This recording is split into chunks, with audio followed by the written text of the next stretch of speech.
Thanks for that, not for me. Jacob and Jesse, these two dudes, helped us set this up.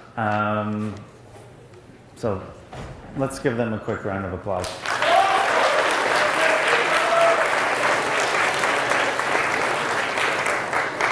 The amount of people it takes just to organize this shows us that you need a community to do things. Anyhow, so how's this sound? Yeah, you guys can hear me in the back? Okay. So my name is Mike. I'm a lived experienced mental health advocate. I've been through a variety of mental health, mental illness, addiction challenges, and I've come out the other side a happier, healthier, and more resilient human being. I think situations like this conversation is one of the best ways for us to learn what mental health is, what it looks like, and how it affects people in their daily life. And not long ago, these conversations didn't exist. People like me certainly never had these opportunities. So we've come a long way, and a lot of that is because of the great work of teachers and school boards and government and young people like yourselves. A whole host of inputs have led to this moment right now. And I think it's really helpful to honor that and be grateful for it because it's really important. All the research and the data shows how important it is. So personally, I value this tremendously, and it's an honor to be doing this. Be the change you wish to see in the world starts with me. It took me a long time to really grasp what that meant. But people like Gandhi don't become heroes because of the words that come out of their mouth. They become heroes because they back up their words with their actions. And one thing that is missing from the world, in my opinion, is people doing less talking and more action.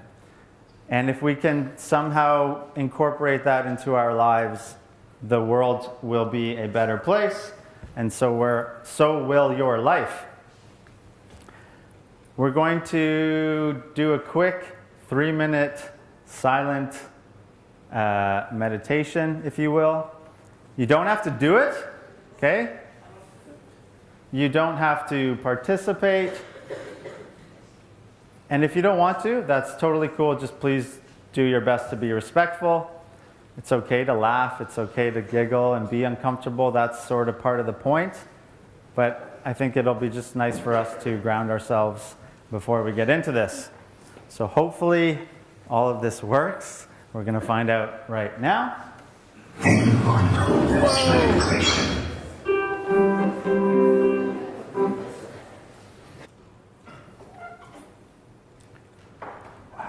Okay.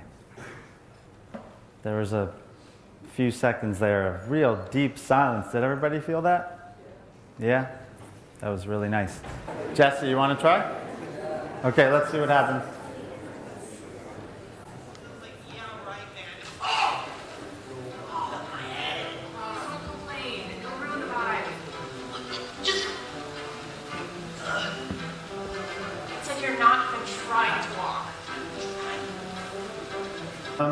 So I think that does a good job at bringing some lightness to the conversation. And it sort of goes to show the difference we have when we see somebody struggling with their body parts, if you will. One way to say it is their physical health. And just the gap there. So that gap seems to be shrinking. Our perception of physical versus mental health. And if we can start to close it, then when we do have moments where our brain, if you will, is having a hard time, we might be more inclined to ask for help the same way we would be if our arm hurt or our heart hurt or whatever it is. And it doesn't always have to be such a serious conversation. And the more comfortable we get with it, the better. So personally, this all began for me around 12 years old. And what started to happen was this. Can you guys see it from over there? No, we can't. Yeah. The curtain's open. It's okay. Can I just pull them myself? No. Thank you, sir. Okay, it's not all that important. So I wanted to be. We got here a bit early, and there was anybody out here running around this morning outside? Right on. So I wanted to be that kid or those kids, but I could never do the things I wanted to do. And I was always doing things I didn't want to do. And how that started to cause me pain is I would look at people around me and I'd say, those people look like they have something that I don't have. And I want that. I want to know what it is those people know that I don't, and I'm going to do anything I can to get it or to figure it out. And because things like this weren't happening, there was no mental health awareness, my family certainly didn't talk about it, I found my way to experimenting with drugs. I had an older brother who was 16 at the time, and he thought it was a good idea to give his 12-year-old prepubescent brother magic mushrooms. And so I had I know it sounds funny, and it's kind of hard to believe in a way, but in the context of all this, it's actually quite reasonable. So I had a drug-induced psychotic episode, basically the worst experience of my entire life. And what was a clear sign, what we call warning signs, was after a couple days when I sort of came out of the madness, I said to myself, I want to do that again. I just don't want it to be that bad. And that is a sign of somebody who is desperately looking for some solution to their internal pain, but has no idea where to find it. And because the experience of the drugs allowed me to have some type of control over how I felt inside, that's what I grasped for. Because I didn't have any other options. I didn't have any other coping skills or tools or whatnot. So I said, okay, maybe I'll try something else. And I started smoking marijuana. And because that worked so well, at the time, I mean, it wasn't a good strategy, but again, I didn't have any other ways of handling myself. I was high on marijuana for every single day of my life until the age of 30. Literally 24 hours a day. You know, I had a couple breaks here and there, but not very much. And so if you think about when you make a salad bowl, every single day I would put the marijuana in, and then I would sprinkle other substances and alcohol in there. And I said, wow, I can be high on marijuana 24 hours a day and not die. And that was my justification for that behavior. So that's another sign of somebody who's not well. We rationalize, justify, and minimize the things that we are doing because it allows us to sort of stay in denial. Don't even notice I am lying. That's the acronym for denial. And it somewhat shelters the individual, in my case, me, from facing the reality of my life. So if you guys ever, maybe last night, you're watching Netflix, and you're like, oh, I should turn it off, I'm tired, I need to go to bed. But you're like, one more. Right? Or maybe you're scrolling on the Instagram, it's like, 5 minutes later, you're like, what am I doing? Oh my God, I should stop. Or maybe it's, I want to get some exercise, or I want to go do something that I know is good for me, but you don't end up doing it. That was my life. Constantly, this gap. I want to be doing this. I want to hang out with the healthy kids. I want to do my homework. I want to go to class. But all I can think about constantly and obsessively is how am I going to get high? Because I'm so uncomfortable. I feel so awful and so miserable. I want a solution, but I don't have it. And so my goals, so when people are having a hard time and they're looking for answers and they don't know where to find them, their intention is good, right? My intention to feel okay in my own skin was, noble, if you will. But my means of doing that were inherently backwards and just caused more and more and more suffering. So all of us want to feel love and connection and meaning and etc. Just sometimes we get off track and we end up looking for it or finding it in places that aren't helpful. So at 16, because of this behavior, I was arrested and convicted of trafficking marijuana. And again, there was no acknowledgement of maybe this kid is really messed up, maybe he needs some help. So I don't know, we've come some ways in that. Water. But we haven't figured out the intricacies of those situations and approached it in a more helpful, compassionate manner. But that's what this is this is part of that. And it's not that people shouldn't be held accountable for their actions, because they absolutely should. But when you're young, like you guys, life is complicated, the world is complicated, got so many things going on that maybe a little more compassion and understanding would be helpful.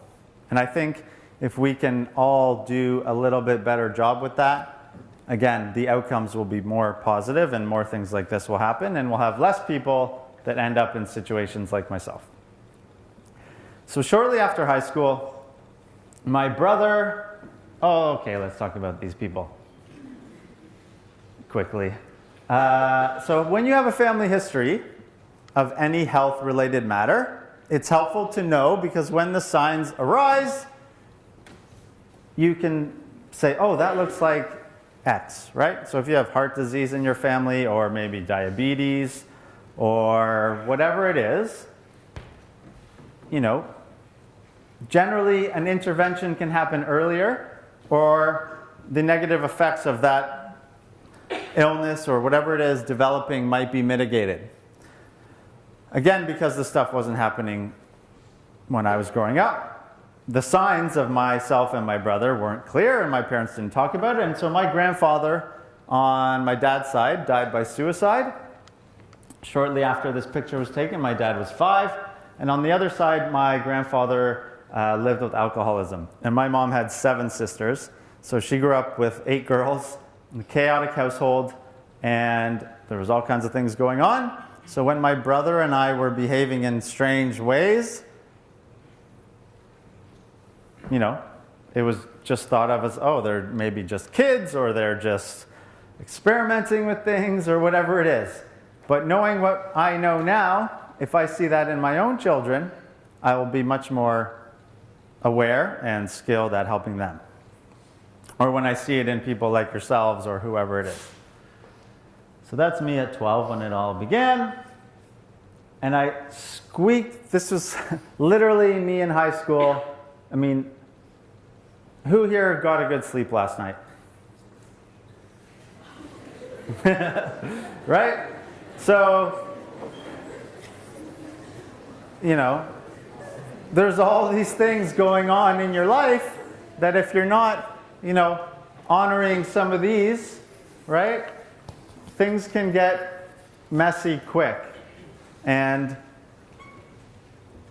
I mean, I don't even know. We were always told, don't do drugs and get exercise, basically. Easier said than done, but we are really delivering some better approaches and understandings of all this kind of stuff. And it's exciting and helpful. So I squeak into university. I cheated my way into university and lied. So one coping skill for people like myself when we're really sick is that we lie, because we don't know how to be honest and we're scared of the consequences. And so lying is a coping skill. It's not necessarily a moral failure or a purposely chosen way of living. It's that you don't know how else to deal with the uncomfortable feelings, so you lie. And I was asked to leave my first high school after the conviction, and I went to a high school where if you showed up, you would pass. If you did a little bit of work, you would get a C, and if you did a tiny bit more, you'd get a B. And I remember one day a teacher looking me in the eye and saying, "Michael, there's no way you wrote this paper." And I said, my mom and my sister helped me. And I guess the school that I was at was a little more lenient because there were a lot of people like me there, and he just sort of let it go. Whether that was a good idea or not, I'm not sure, but that was my experience. I wanted to write my papers, I wanted to do my homework, but I was such a mess that I didn't know how. And I didn't know how to be honest and say, I'm a mess, I need help. And that just continued to cause me more and more pain. And in university, the 9/11 attacks happened. And I was studying politics and economics, so I started getting really obsessed about the world and politics. And I grew up without the internet too. So I don't know if you guys know ICQ. That was like the first ever messaging service. And when we went online, it was like, and the images would load so slowly. And if someone picked up the phone, we had phones. Does anyone here have a home phone? Holy smokes. Amazing. So if somebody picked up the home phone in your house, the whole internet would shut down. So you could just imagine if you have siblings, you know, who here gets annoyed with a sibling every now and again? Yeah. So think about that. You're like, oh, it's loading, and then someone's like, and you just want to strangle them. So I went to university. I had this very idealistic version of what the world was. I grew up in Canada. It's this wonderful place, blah, blah, blah, which is true, but there's also a whole nother side of the story of the world. And so I started getting really angry and resentful to the world and how it worked. And then my brother had his first psychotic episode and was diagnosed with schizophrenia. So all of these things are bombarding me, so to speak, and these words that we use in the mental health clinical world, like depression and anxiety and obsessive compulsive disorder, all of these things started to really become part of my life. And my world got smaller and smaller, and the hole in my stomach got bigger and bigger, and I had to put more things inside myself to numb that pain, and all it did was make things worse and worse and worse. And because nothing was changing, I started to try to run away from my problems in a sense. So this saying, wherever you go, there you are, is so beautiful and simple. It's the title of a book from a really well-known mindfulness doctor who's really the pioneer behind Western mindfulness or medical mindfulness. And the idea is that you are the center of your life, and so it doesn't matter what you do around yourself. If you're not addressing what's inside, nothing's going to change. And I ran off to Colombia. I said, oh, I met this Colombian girl. I'm like, yes, I'm going to go to Colombia. I'm going to follow this romantic fantasy that my life's just going to be perfectly fine. So off I go to Colombia, and of course that doesn't fix me because I'm the problem, not what's around me. And so I ended up coming home, and through going to see my brother in the hospital or in jail, I became sort of his primary caregiver. One of the symptoms of schizophrenia is paranoia and hallucinations. So have you guys ever seen someone walking down the street yelling and screaming at nothing? It looks like they're just pointing at things and yelling and talking to themselves. Yeah? If you go to downtown Toronto, you'll see it a lot. Yeah, I bet. Downtown Hamilton too. So that person is experiencing a psychotic episode or a hallucination. And normally that's a disruption in their senses, if you will. You could call it that. And those people are actually hearing voices that are 100% real to them. And so when I would go and see my brother, a lot of these things would be happening. And for whatever reason, I was the only person that he did not think was out to get him. So that's another symptom of being really sick, is you get really paranoid and you think everybody's out to get you. A lot of it sometimes is along the lines of law enforcement, right? So he would think the CIA is coming to get him. And he would smash holes in the wall in my parents' house because he says there's like a camera back here and they're watching me and they're recording me and all these kind of things. So I was always, you got to go talk to your brother. And eventually I ended up living with him, which was, this isn't the environment to tell you the insanity of those situations, but it was not good. And at this point, there was something that started to happen which actually was relatively helpful and good. And my brother and I, the only thing we could do sometimes was play cards because he was not in a position to talk or want to talk. And so we started playing cards. And through that process, I started to get really good. We were playing poker, and it's a weird mix of experiences because it gave me some confidence that I wasn't a complete disaster. And that, wow, like I'm actually using my mind to do something and I'm good at it. And I started making money, started beating all my friends. And then because I was incapable of getting a job, I didn't want to really leave my house unless I had to, or my apartment. I could do this and pretend that I was okay. So I sort of obsessed over it. I read every single poker book and I worked as hard as I possibly could, and I became sort of one of the best or most successful online poker players in the world.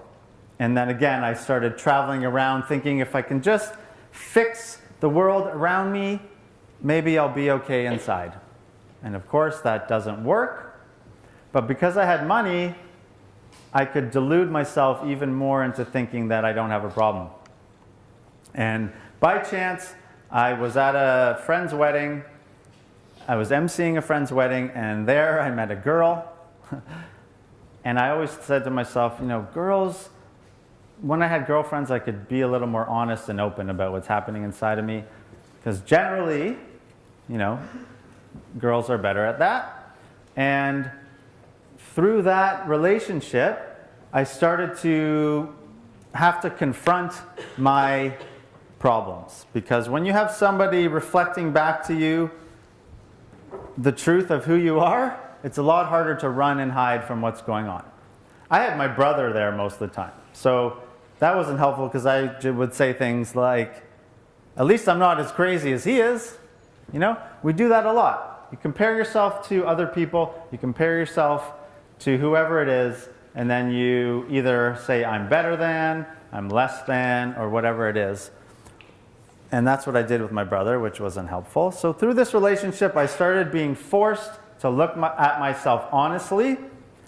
And I had always, you know, there was a little voice, you know, our self-talk saying, Mike, you need to stop doing this. It's bad for you. It's not healthy. Like that was going on from about 16 all the way to the day I stopped. But it got a little bit louder, and I was a little bit more aware of my family history, and suicidal thoughts and things of that nature were scary enough that I said, wow, there is really something wrong with me. I don't know what it is, but I need to do something about it.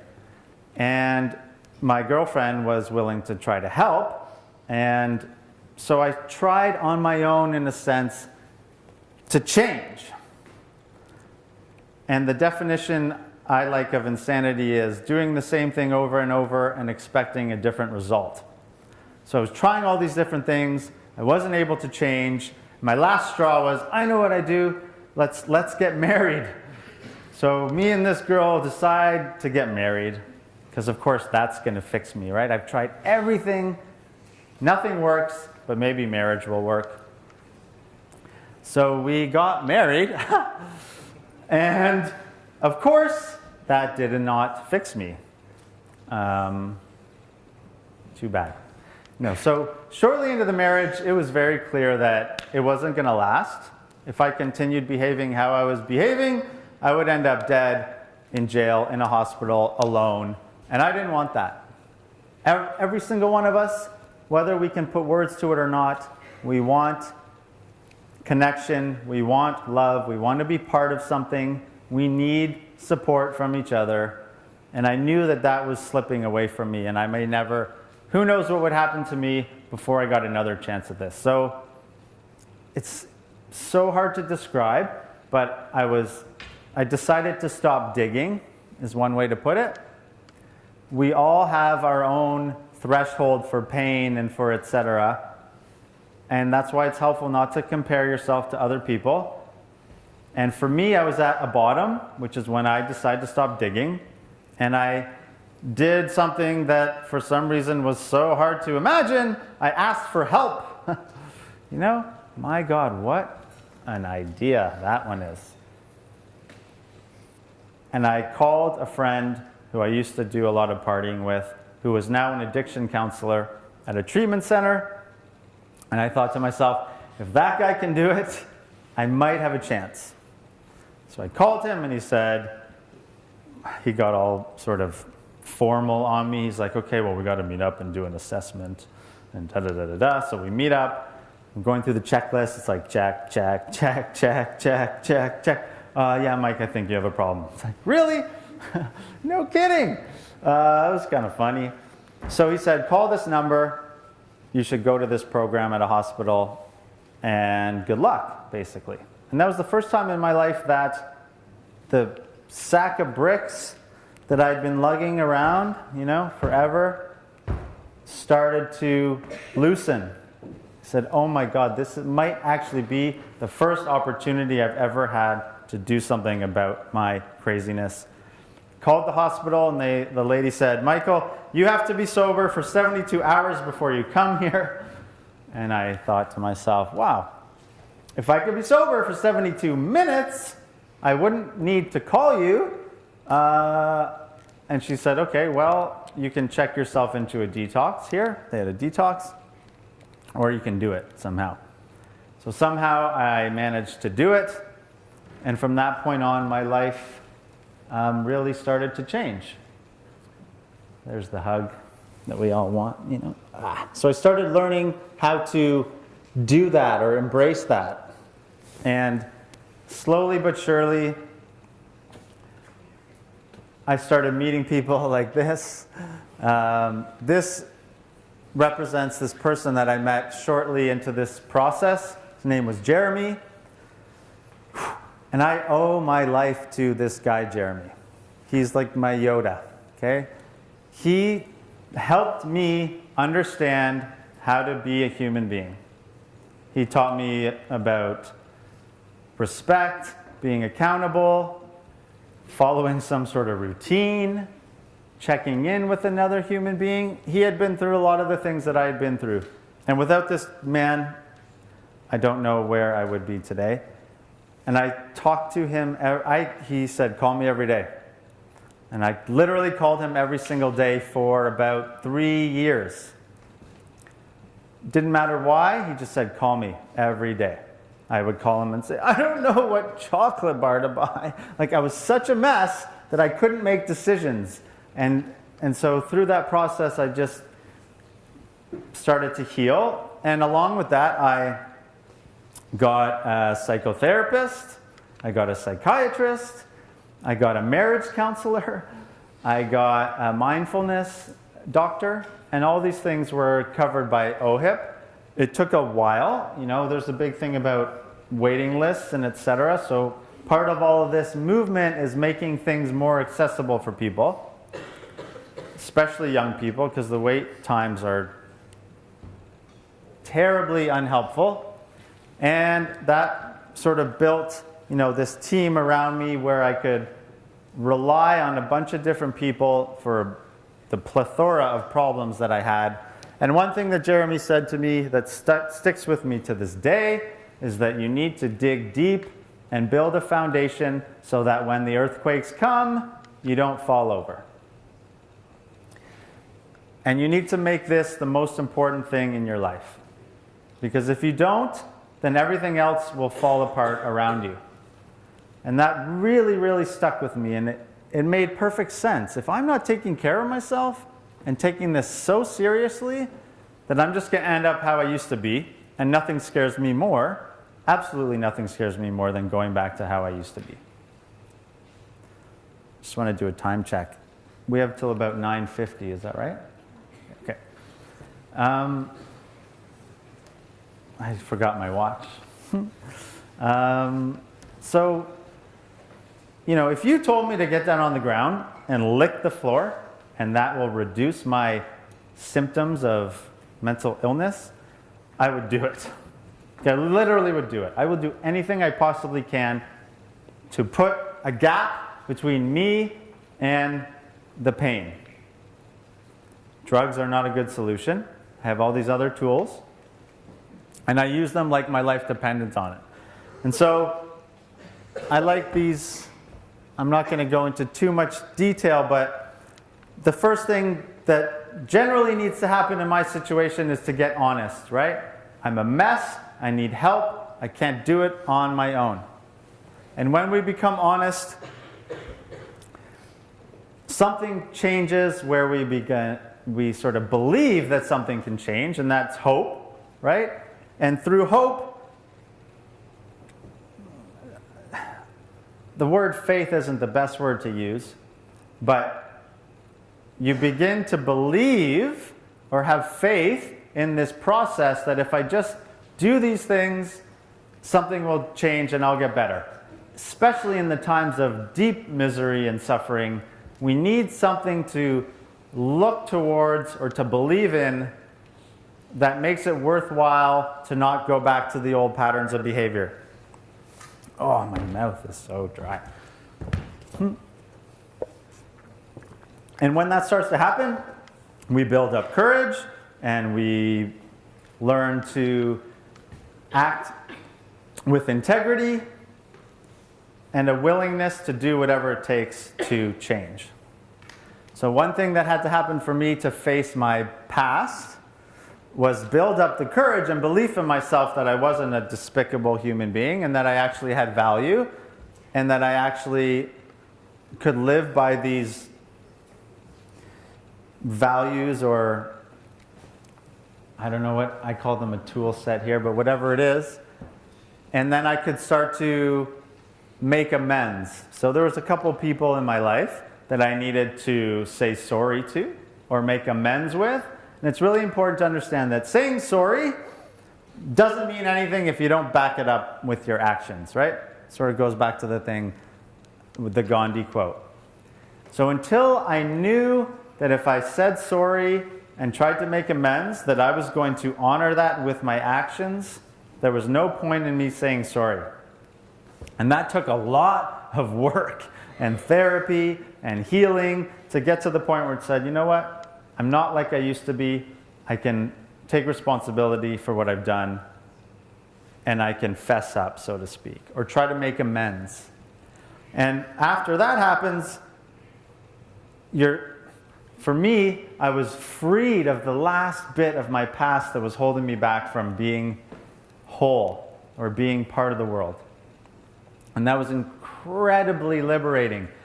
And one thing about someone like me is my whole life I had this mild paranoia in the back of my head that I was doing something wrong. Well, I was.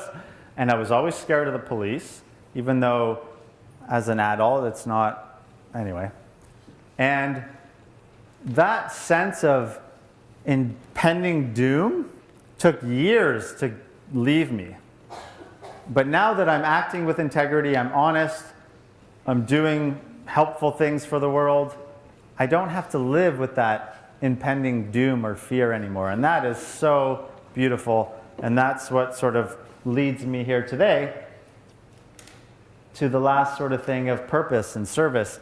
I was also told if I don't give away what I was given so freely from others, like Jeremy, then I don't get to keep it.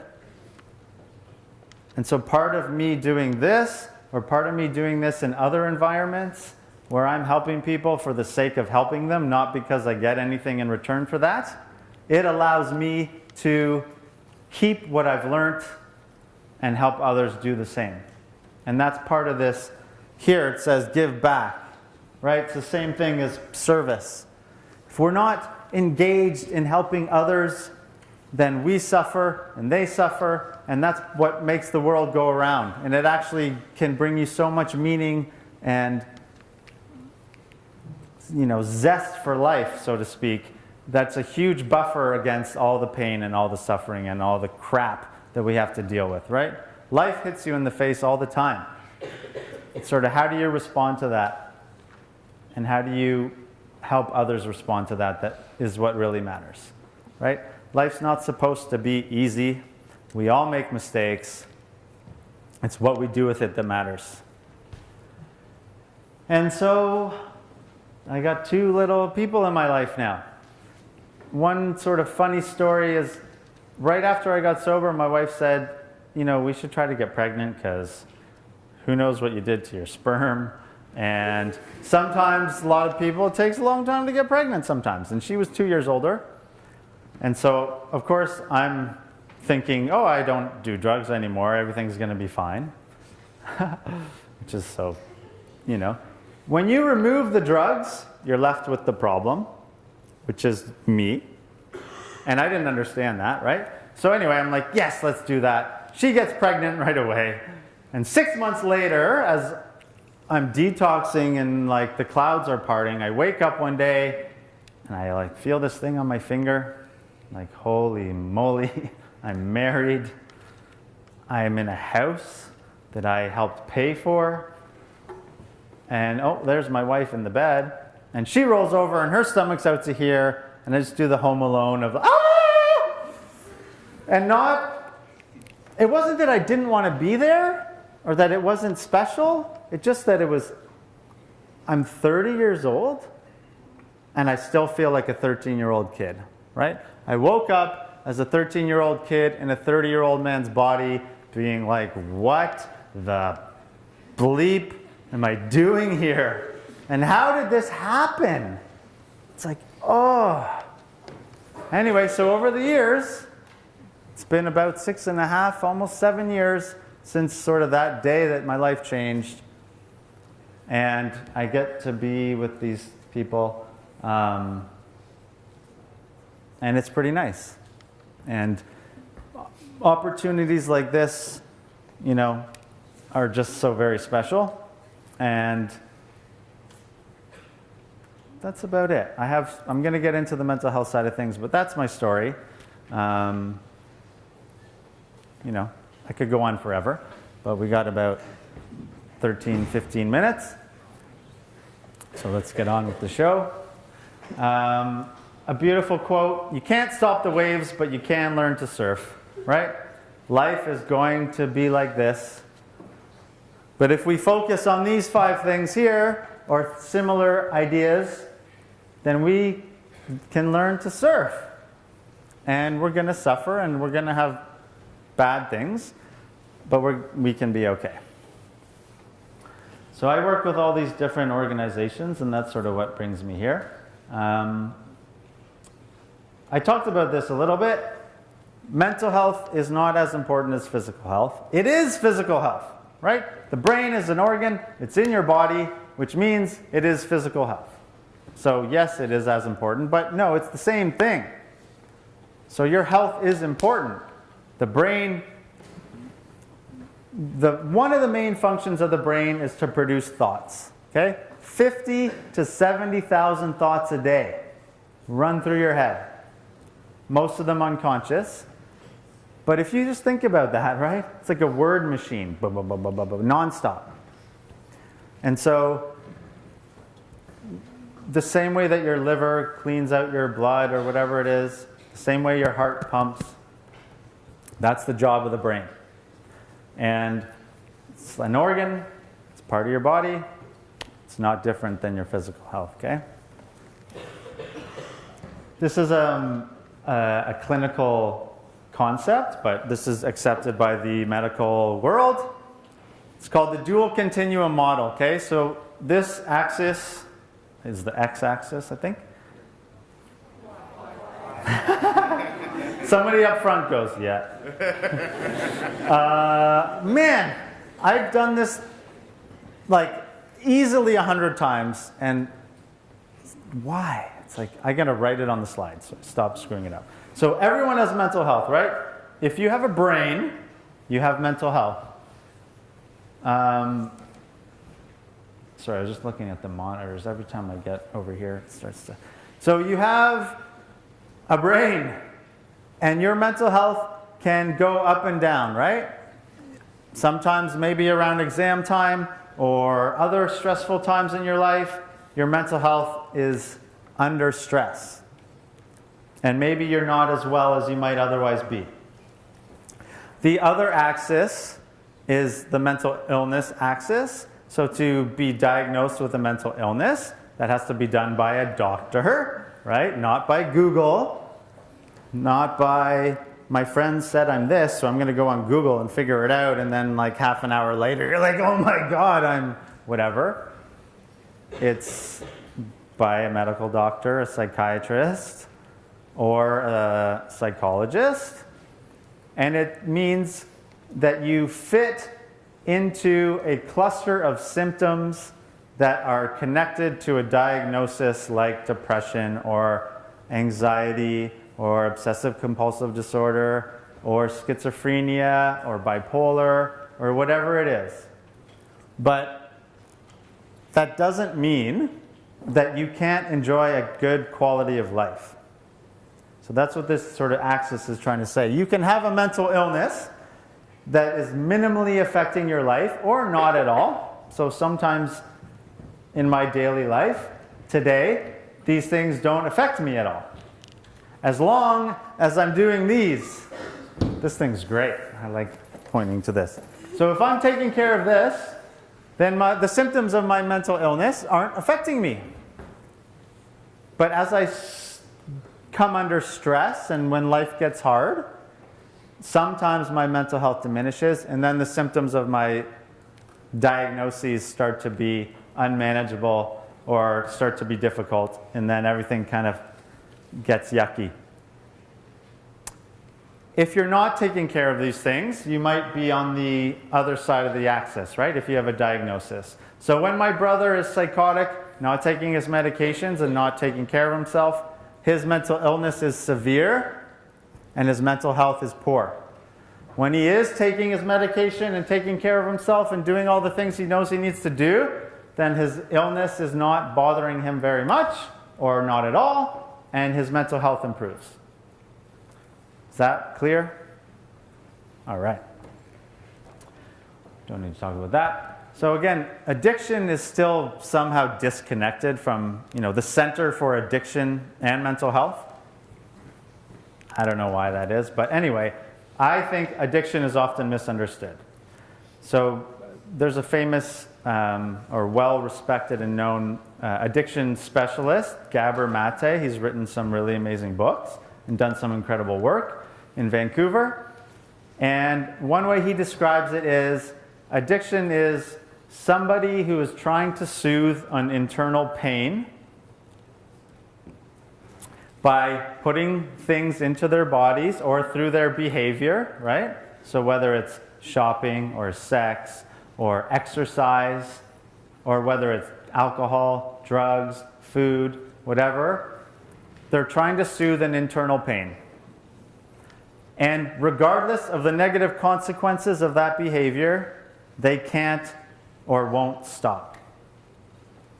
So when you cross that line, for me it was almost right away, there was nothing I could do to stop that behavior until I found a solution or I got help.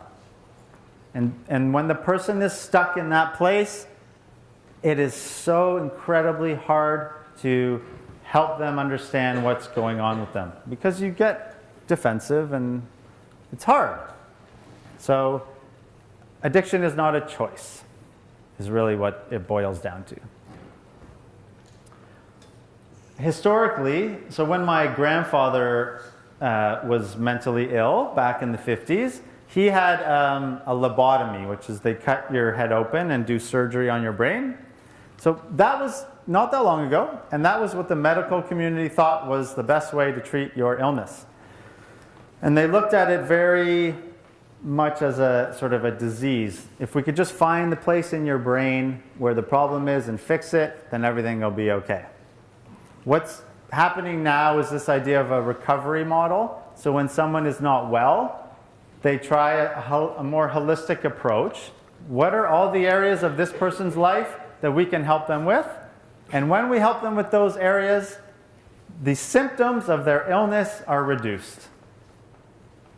And it's really quite simple. We just go back to this thing again, right? Doesn't mean it's going to go away.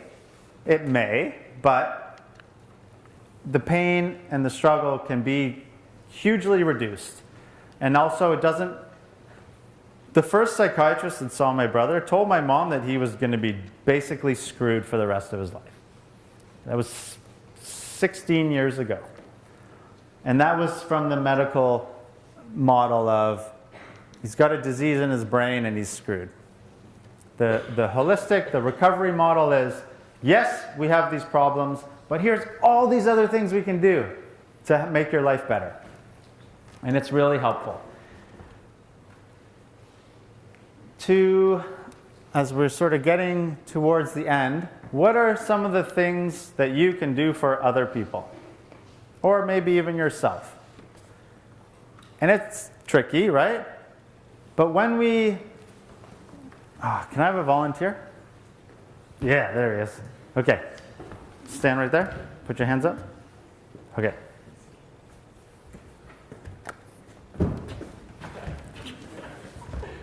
Okay, he's not resisting. Okay, thanks. What's your name? Caden. Caden? Thanks, Caden.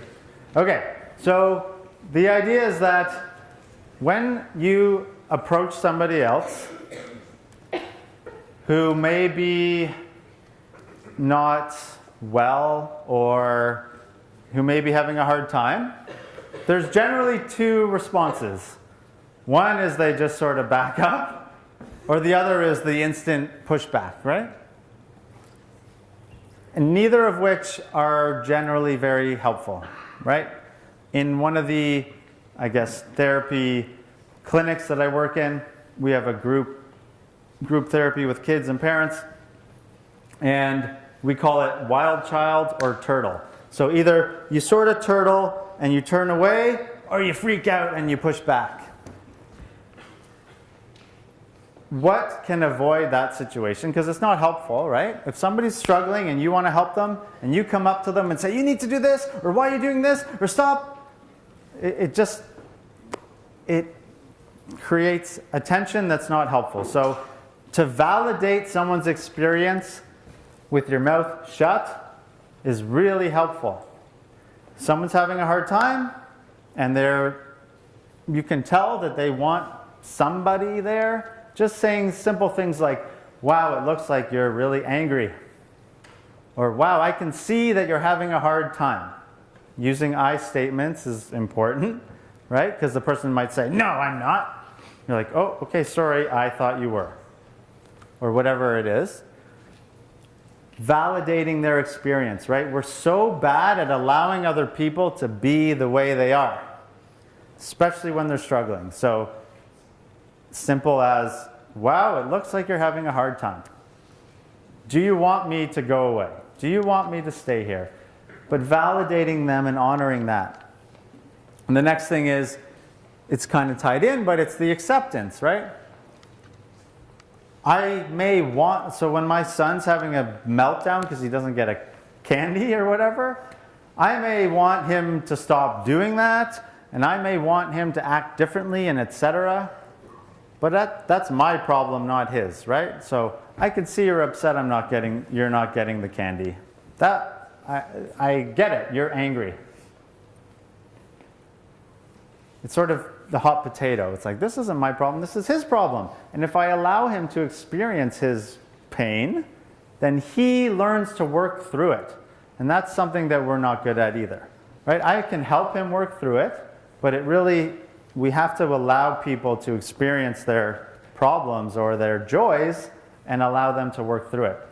And the last thing, the presence, is being there, right? When you give somebody your attention or your eye contact and they know you're there with them, it's so incredibly powerful. But often we're, oh yeah, man, yeah, I get it, yeah. What's that? What? Yeah, okay, sure. Yeah, you okay? Yeah, okay, right, whatever it is. But if you can give someone your eyes and your attention, that's incredibly helpful. It's not always possible. And when it's not possible, you can say things like, now's maybe not the best time. I would like to help you. I can see you need my help, but can we talk about it later? That's also a really important skill. It's sort of this idea of boundaries. We can learn to respect each other's boundaries and also create our own. So it's not that you don't want to help someone. Maybe it's just not the right time. Maybe you're too busy. Maybe you got your own things going on. And it's important to honor that, and it's okay to honor that. Learning to say something is important. I kind of talked about that. The hearing and the listening, and we've sort of beat this point to death over what are the things you can do to stay well. For me, I practice meditation. I have a psychotherapist, I have a psychiatrist, I have a marriage counselor, I have Jeremy, I have peer support groups, and I've figured out what works well for me. So you don't have to do what other people do, but you do need to do something, and you need to figure out what that something is. Listening to music, running, writing, reading. There's so many things you can do, but you got to do them. That's the other thing. We get lost in this narrative that because I say it means I do it. And that's just not true at all. Okay, thank you guys so much.